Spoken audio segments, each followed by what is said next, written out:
Hello survivors, welcome to another Soulstone survivor video. In today's video we're going to be taking a look at a really strong minion build. It is a proper build, guys. We're going to do max curse, max difficulty, and the reason I'm doing this is we actually were browsing YouTube last night and I came across someone else's channel. His name is Mundo Survivor. It will be linked down in the description, or at least his video will be. And it's based off of that. We're using the exact same runes, except we're using Divine Legacy where they didn't, and we're using a bunch of different skills. So he did max curse, max difficulty in about just under 8 minutes or so, which was actually pretty good.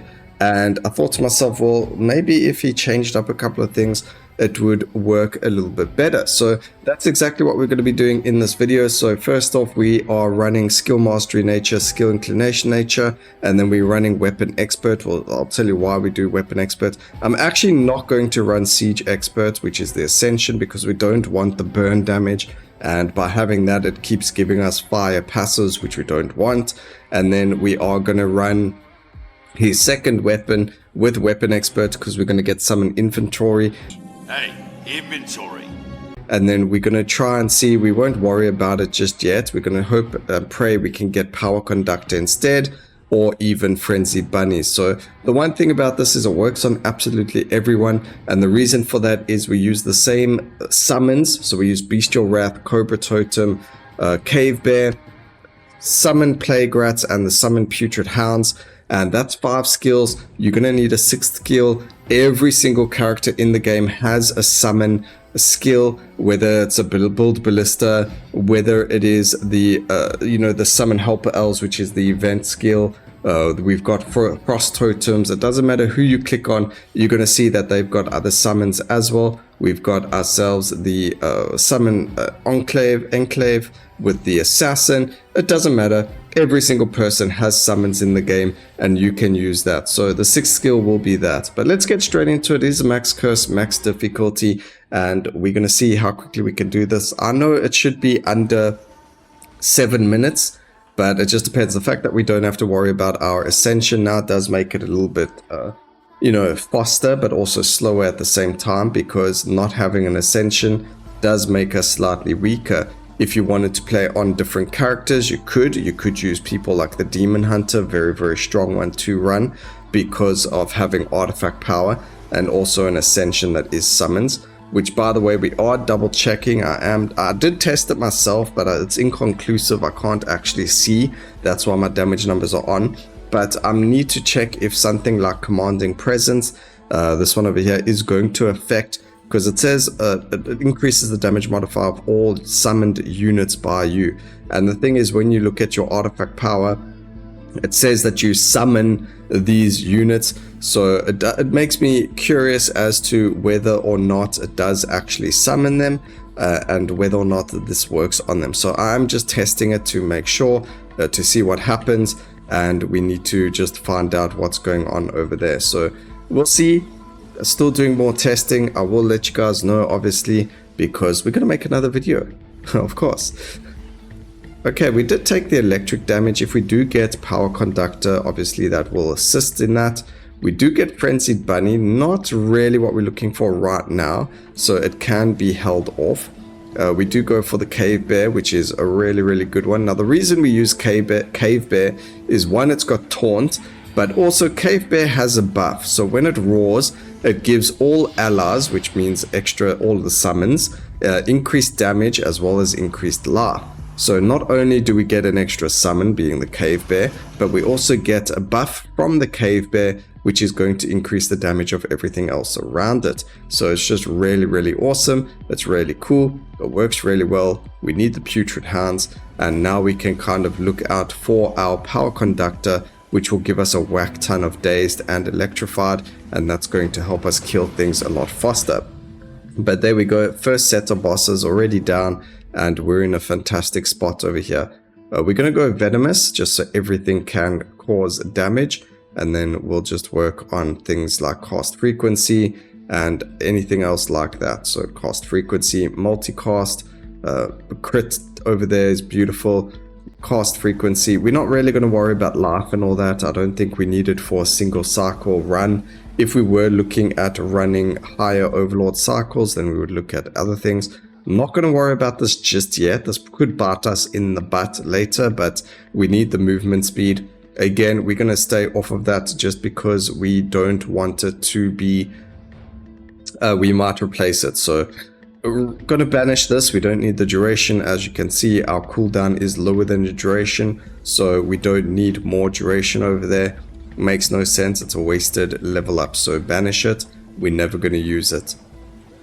We do need more movement speed, but we do get the +2 over here. We also get damage, so I will take the damage. I'm not going to worry about the +2 over there. That probably hurts a lot of people, including me a little bit, because you know, it makes a big difference with harmony, which gives us more damage based on how many units we summon. It also hurts us because that's extra damage that we're not taking. So that's unfortunate. Man, they give us days though, so I'm not going to swap it for the bunnies, but you could if you wanted to. Huge luck there with the +2 on the Putrid Hounds without it being on the Divine Legacy route. Alright, what else do we have for ourselves? Give us some life, critical damage, now applies poison, and even more poison. The reason we're stacking poison is for the Putrid Hounds. They deal damage based on the number of stacks of poison applied. They also have cunning, and they also just pretty strong. You'll see that they do the most amount of damage this entire run. And there's the second set of bosses, 2 minutes 28, and they dead. We don't even need to worry about... okay, we might as well put damage into it now. Multicast, cast frequency, damage... cast frequency over there. We don't even need to worry about these towers that have spawned, which increase the armor of the enemies because of just how much damage we're actually dealing. I'm gonna try and not get rid of any of them. I think someone did want to see that before in the comments a long time ago. They were like, hey, can you do it without destroying any of the towers? Well, this is going to be a bit of a both of those, that video as well as a hey, look, our summons are absolutely destroying everything video as well. We don't need the crit, so I'm not taking it. I'm not banishing it either because it's still nice to have available. Also, this is quite close to us, so if I dash up, we might accidentally kill it with a minion. So, you know, that's not my problem. I mean, that's not like I tried to do it, it just happened. But as long as we stay in the corner, we should be good. They currently have, what is it, like 50% damage reduction right now?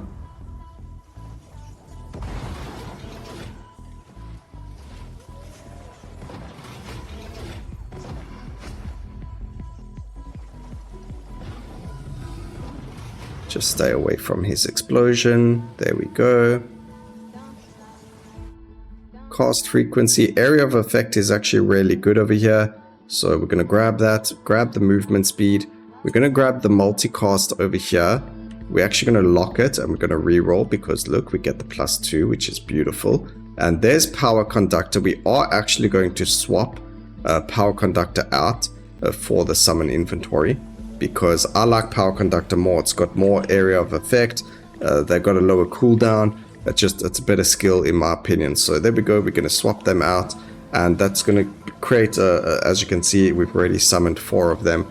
And things have become very difficult to see what's happening around us because of the area of effect and our summon Cobra Totem. So very fun build if you want to try and die and not see anything that's going on. So let's just lower this to 0.2. That should help us a little bit better.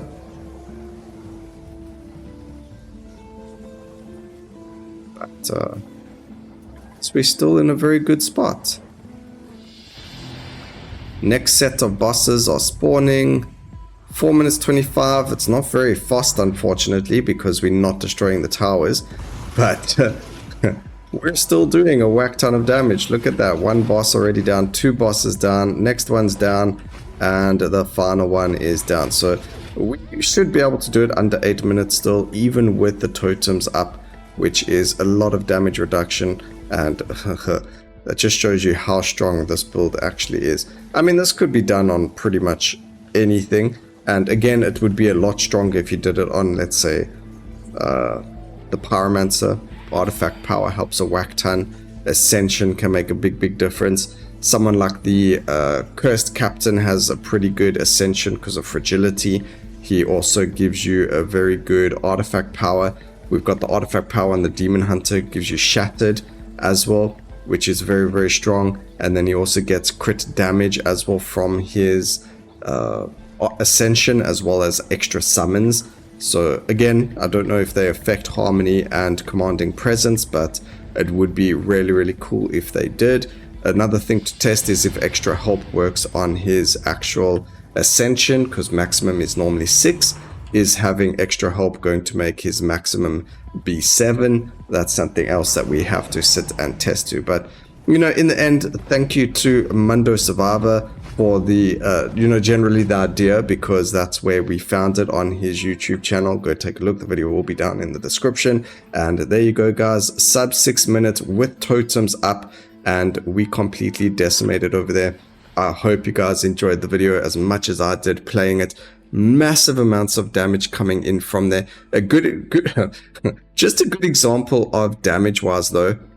Before we go, summon inventory were around 3 time active.